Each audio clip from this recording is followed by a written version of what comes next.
Now let me give you a little simple formula for goal setting. Okay? We take 2.5 hours on the weekend for the whole 10-year plan. We don't have time for that tonight. But let me get you started with a little simple formula Mr. Shoaff gave me. And maybe this will be helpful. First of all, I've divided goals into 2 parts. First is long range. Long range goals. That's your dreams. Your dreams for the next 3, 5, 10, 20, 30, 40 years. Actually, the rest of your life. Your dreams. You've got to keep dreaming. Ronald Reagan, president, said to the joint session of Congress a few weeks ago, "The Republic is a dream. And if we don't keep dreaming, we will lose the Republic." Your better future is a dream for yourself and for your family. Where do you want to go? What do you want to do? What do you want to be? What do you want to see? You've got to dream dreams. There's a Bible phrase that says, without dreams and visions, people perish. You've got to have something to go for that inspires the heart and the soul. Dreams. From the children of Sanchez, it says, take the crumbs from starving soldiers, they won't die. Take the bread from hungry children, they won't cry. But without dreams, we all will die. You've got to dream. Don't lose your dreams for yourself, for your future, for your family. The dreams of love and enterprise and travel and doing things, becoming something unique on your journey here. Don't lose your dreams. Do some dreaming. That's long-range goals. You've got to have those. So that's number 1. Here's the second part of goals, short range. Short-range goals. That's your goals for tomorrow, this week, this month, this year, the immediate future. We call these confidence builders. Because if you set up something short-range, go for it, get it, latch onto it, work hard, accomplish it. That starts building your strong feelings to go for your dreams. Now, I've divided goals into 3 categories. Here they are. Number 1 is economic. That's your goals for money, income, business, profits, production. Economics. Make sure you've got your economics well planned. Economics plays a major role in everybody's life. Economics is major, which means it ought to be meticulously well planned for tomorrow, this week, this month, this year, long range. What if you asked somebody tomorrow if you could see their meticulously well-planned list of economic goals? What would they probably say? They say, you some kind of a nut? You must be weird. Hey, I found out what success is. Success is doing what the failures won't do. Make sure you've got your economics well planned. It'll put you in the top 5%. One of the key little subjects we talk about on the weekend is the 7 fundamentals for wealth and happiness. And that's one of them, well-planned economics. It's a fundamental if you want to do well. Join the top 5%. Anybody in this room can join the top 5%, if you will. Okay. Now here's the second category of goals, things. Make a list of the things you want. And on my list of things, now I put everything. Little things as well as major things. Doesn't matter how small it is, it goes on my list. I used to just put major things, cars, homes. I don't do that anymore. I now load my list with everything. Everything. And the reason is, part of the fun of having a list is checking it off. That's it. Boy, at the end of the day, if you can go, got it, got it, got it, got it, got it, got it, whatever it is, right? You get into the habit. So load up your list, the things you want. Now, when you check off something major, celebrate. That's an important point to make. Celebrate your achievements. Live it up. Have a party when you reach something you've worked for a while. See, we all grow from 2 experiences. One is called the pain of losing. The other one is called the joy of winning.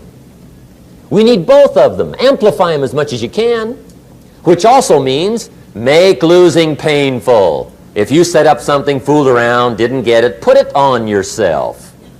On the other side, if you did get it, congratulate yourself. Self-congratulations is a sign of maturity. Seeking congratulations is a sign of immaturity. But hey, winning and losing, see, that's what it's all about. That's the name of the game. Now, some people lead such mediocre lives, at the end of the day, they don't know whether they're winning or losing. They got no clue. Guy's just going through the day with his fingers crossed. There's a better way. Okay, here's the third category of goals, personal development. Put those goals together. Personal development goals. That's your goals to be stronger, more decisive, be a speaker, be a leader, learn a language, all kinds of skills. Okay? The whole weekend seminar was designed to improve all your skills so that you walk away more skillful. And that's what you want, the personal development skills. That's what attracts, that's what brings good things to your life, the person you become more skillful. Now, this is quite a package to work on.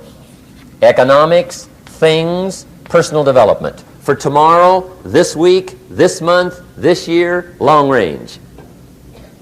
Okay? That'll get you started. Now, here's the simple formula for setting goals. It goes like this. A, work on your goals. That's step one. Work on them. And I put the word work there deliberately. Setting goals is plain hard work. I don't want to kid you. We haven't come here tonight to kid each other. It's work. I know it's work. That's why a lot of people just let it slide. It's work. Many people work hard on their job, but they don't work hard on their future. They just let that slide. And the work involved is making plans. I know most people don't. I understand that. But don't let that be you. Guy says, well, yeah, you work where I work, but the time you struggle home, it's late. You've got to eat a bite of supper, watch a little TV, get to bed. You can't sit up half the night. Plan, plan, plan. And the guy's behind.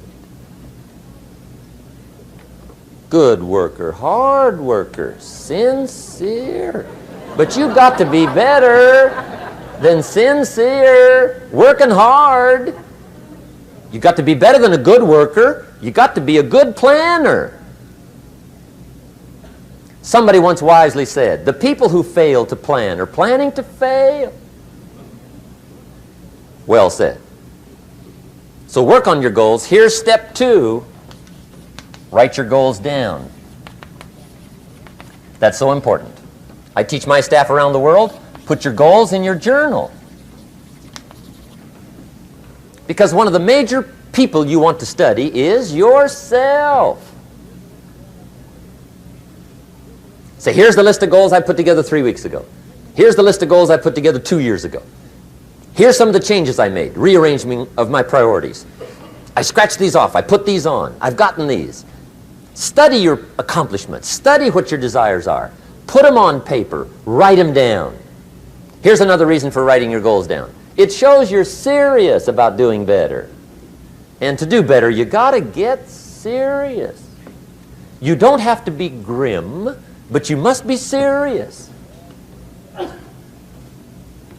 Everybody hopes things will get better.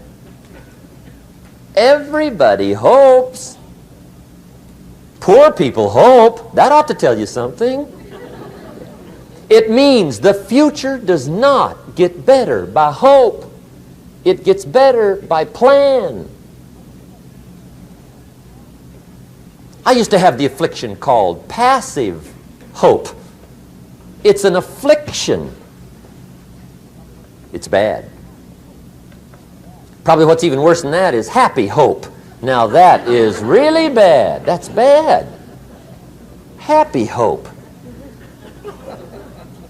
The guy's 50 and he's broke and he's still smiling. See, that's not good. So get serious about your goals. Put them on paper. Write them down. There's all kinds. His goals, her goals, their goals. Business goals, financial independence goals, family goals. I mean, there's so many things to work on this that if you don't get busy and work on it, sure enough, the time will pass. And sure enough, 5 years from now, you'll wind up where you don't want to be, wearing what you don't want to wear, driving what you don't want to drive, being what you don't want to be.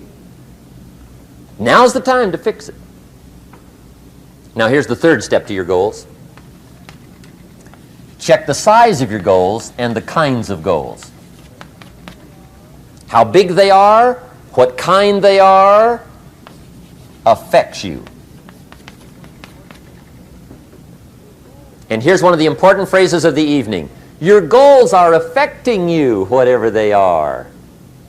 Your goals affect your handshake. Your goals affect your attitude, personality. Your goals affect the way you walk, the way you talk, the way you dress. All day long, we're being affected by our goals. Now, some people have goals, but they have such lousy goals. The effect is bad. I asked a guy one time, what are your goals for this month? The guy said, look, if I could just scrape up enough money to pay these lousy bills. That was his goal. I'm not saying it isn't a goal. It's a goal, but it's such a lousy goal, the effect is bad. You don't jump out of bed on Monday morning and say, oh boy, another chance to go out and scrape up the money to pay my lousy bills. See, you don't do that. Usually you say, oh, not another Monday.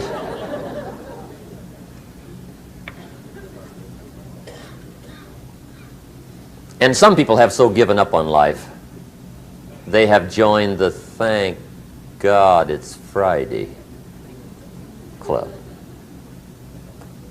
How sad. Surely those are the same people, when life is over for them, will say, thank God it's over.